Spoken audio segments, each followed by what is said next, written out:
Well, I think that when we look at, on which you've had many people speak so eloquently about BRICS and the assault on America to de-dollarize the U.S. dollar. What's really happened for me is that to see one road, one belt. It's really by China, one belt of communism. And it's about removing democracies. It's about sponsoring dictators like Maduro. And there's over 100 countries. China now controls 100 ports.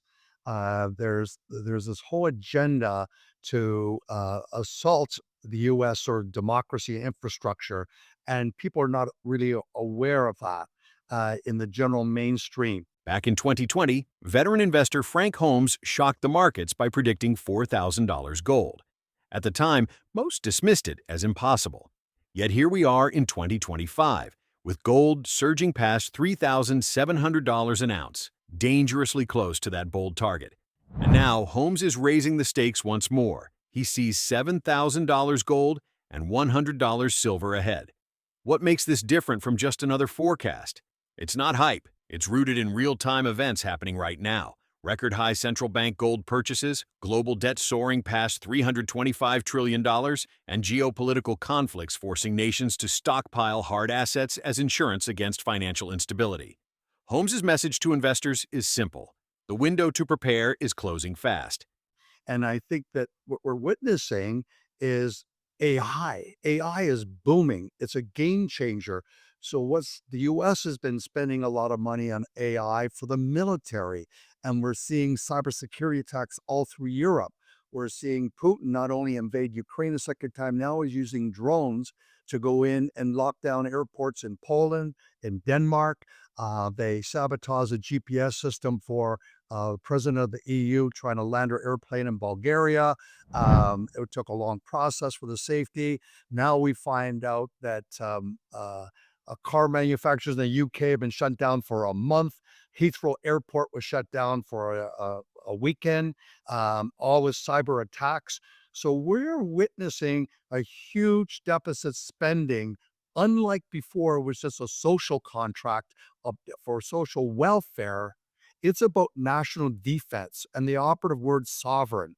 We're seeing, I know from my data center business in Canada, I just came back from Montreal where they had the big all in event, and everything is about sovereign data centers. The same thing when you go to Finland and Sweden and Norway, sovereign data centers to protect the data. This protectionism is growing everywhere. So the idea of open borders is done a 180, and it's big walls. We're seeing it in Poland with Belarus. I thought it was Belarus from trying to leave and Ukraine to go through into Poland. No, it was basically what's been militarized and has been humans, particularly from poor Muslim countries, that Putin takes them up into Belarus to try to come in to invade into Poland. And what they do is they overwhelm the education, the social welfare, the healthcare, and the security. And that has been happening in Italy, but from North Africa. There were many North Africans that were flown over to Mexico to come across into Texas, into the border. So now we're seeing huge G20 deficit spending. And when you look at that data point, since COVID, it's up $75 trillion. It's not just America. It is the G20 that the global debt is 300 and I believe like $25 trillion, and it's growing at 9%. But the bulk of it now is for military spending. So we're at the intersection of military spending for defense along with this money printing makes alternative asset classes like gold and silver and palladium very important. And we're seeing another level what China's trying to do, not only with strategic minerals to cut them off, they are trying to become the kingmakers of gold. The market, they want to market basically today, they dictate the price of gold like lithium prices. That is the direction. And so this deficit spending is going to now be military defense. So I have a few points to break down here. So let's just back it up in term and talk more about the rally behind gold. Frank, do you think the retail, I mean, we know that it's the central banks for driving it. They're hoarding gold. They know what's coming. Do you think the retail investor, are you seeing the retail investor there yet? I think the younger retail investor that uses social media, they probably have better information by the time it makes from this program and yours and your huge, massive following, et cetera. That's what they're going to learn. It'll be 6 months or a year before it's going to show up on Bloomberg or CNBC, that narrative of how these dynamics are unfolding. So I think that those demographics do show up. And then you have this really clever, smart um, uh, people that are over 70 years old that want to stay active and working. That they're the ones that are following your program. But the ones in the middle that really don't grasp it, that's what I'm finding most interesting. Young baby boomers are not, the older baby boomers are following your program. Otherwise, it's going to be generations X, Y, and Z. Holmes's new forecast builds directly on today's financial and geopolitical landscape. He notes that gold's nearly completed run to $4,000 validates his earlier prediction. But what pushes it towards $7,000 is the scale of debt and deficit spending worldwide. Since COVID, G20 debt has ballooned by $75 trillion, with global debt now at $325 trillion, roughly 230% of world GDP. Unlike previous decades where borrowing funded social programs, today's deficits are driven by military and defense spending, a trend visible from Washington to Beijing to Brussels. We see it playing out in real time. China building military highways and airports near India, Russia deepening its war in Ukraine, cyber attacks crippling European infrastructure, and NATO nations scrambling to harden their defenses. These pressures, Holmes explains, are accelerating a move away from the US dollar and reinforcing the role of gold and silver as strategic reserves. Meanwhile, central banks are quietly leading the charge. They're buying gold at record levels, front-running what they know is coming: weaker fiat currencies. Wealthy family offices are also taking physical delivery of both gold and silver, a signal that trust in paper claims is evaporating.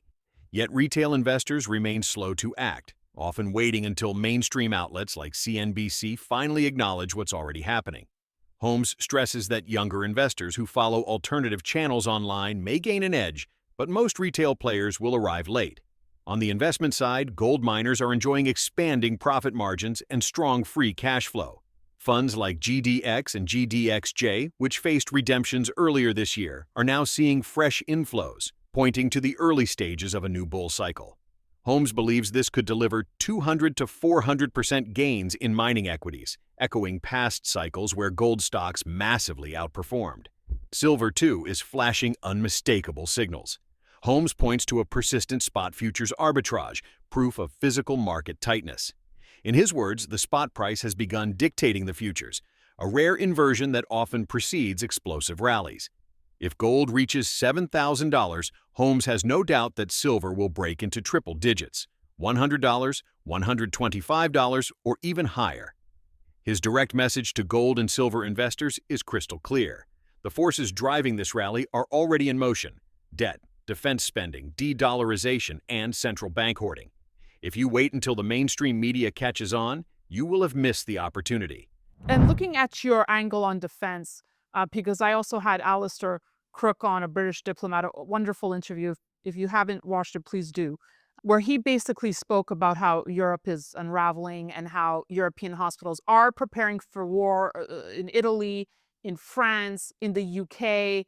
And to your point about defense spending, I mean, is part of your thesis to about why gold is rallying have to do with the fact that we are facing war here, Frank? Yes, and it's not war for aggression, but it's basically defense against the five evils.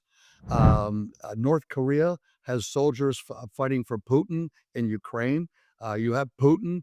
Then you have the leader of Iran. You have these Xi Jinping has become a huge military spend, massive military spending, and we are seeing a huge military infrastructure being built up along the border of China and Tibet. along that part of the world, a super highway, military airports being built all along to go basically towards India, and everyone's focused on Taiwan. I think that we could see a friction between India and China. So they're all spending, they're all using deficit spending money, and that element that it doesn't matter if it's fear trade or love trade. It's just so important that when the debt is Right. 230% of the GDP of the world, if the total debt is 230% and people are becoming fearful of the predatory practices of about five groups of people, then we're going to see currencies being doing down in value more rapidly than before, and alternative asset classes like gold and silver become more valuable. It's just simple, and Ray Dalio's done a great job of having, 10% weighting. But I share with the gold stocks, their margins have really expanded this cycle. And last hours of your program and following the 80, almost 90 gold producers around the world, I mentioned that I track who has free cash flow every quarter, year over year, and quarter over quarter. Well, it's growing rapidly, and they're now showing up in IBD, which is a growth stock picking publication, and gold stocks Yep. are changing those dynamics. But did you know for most of this year, GDX and GDXJ had net redemptions? People not believing that. Just recently, this summer, have all of a sudden money flows gone into the gold equity ETFs. So there is something that is that's significant that I believe we're early innings for a gold trading much higher, and the gold stocks having, besides 100% gains, we're going to see, like we've seen before, 200, 300, 400% gains. Okay, just the word here. We mentioned silver, platinum, palladium, all on a run. I mean, silver. We could get a new all-time high here on silver, Frank. Platinum. Look at platinum. Talk to me a little bit about what we're seeing here on silver and the Well, it's PGMs. interesting, well, last time we spoke, I believe I talked about that the silver price for spot is much higher than the futures. So there was a dynamic telling you something else was taking place. The demand for copper pennies has gone up. There's a shortage of nickels and pennies at Nike stores that they said they couldn't give you that change. As people started hoarding 2 years ago, pennies and nickels and dimes. And so now we're seeing that I'm going to some of these old sites like Kitco and asking them, what's physical silver? What is the futures price? And it was the all-time biggest arbitrage. So that told you that the spot silver prices were higher than what the futures were saying, and it didn't make sense that it would stay up so long. And now we're seeing that the spot price is really dictating where the future's going to go. So, Frank, wait. If you see gold at 7,000, would you not be surprised to see triple-digit silver? Oh, $100. Yeah, it's $100, maybe $125. Is because it's easier to a bit for portable wealth to carry silver dollars around than gold dollars. But we're seeing that wealthy families and family offices, they've been buying gold and buying and silver and taking physical delivery. Getting back to your new forecast of 7,000 within another 3 years from now, is there anything that could derail your forecast? What would it be? What would it be? Short term, it may be that America says they're going to go sell their strategic pile of gold to go into Bitcoin. That's sort of a high risk for a country. I don't think that'll happen, but that would be the only thing. I think that the MM2 adoption is pretty strong with all the central bankers. The central bankers know that MMT, basically modern monetary theory, is a precursor for currency devaluation, and you should have hard assets. If there are war breakouts, then your paper money falls dramatically, but gold holds its value. And with the stress that's taking place in Eastern Europe, the stress that's in Africa and in Latin America, I see that the hoarding of gold and silver will continue. So here's the bottom line. Frank Holmes isn't just predicting numbers. He's warning of a seismic shift in global finance. Gold and silver are no longer optional side bets. They are becoming core tools for survival in a world drowning in debt and conflict. Central banks know it. Wealthy families know it. The question is, do you? Now I want to hear from you. Do you believe Holmes's call for $7,000 gold and $100 silver is realistic? Are retail investors underestimating how quickly this move could unfold? And most importantly, will you be prepared when the metals market enters the next leg higher? Share your thoughts in the comments below. And if you found this breakdown valuable, hit like, tap subscribe, and turn on the notification bell. That way you'll never miss the insights that could protect your wealth and position you ahead of the curve. Because if Holmes is right again, this could be the defining gold and silver rally of our lifetime.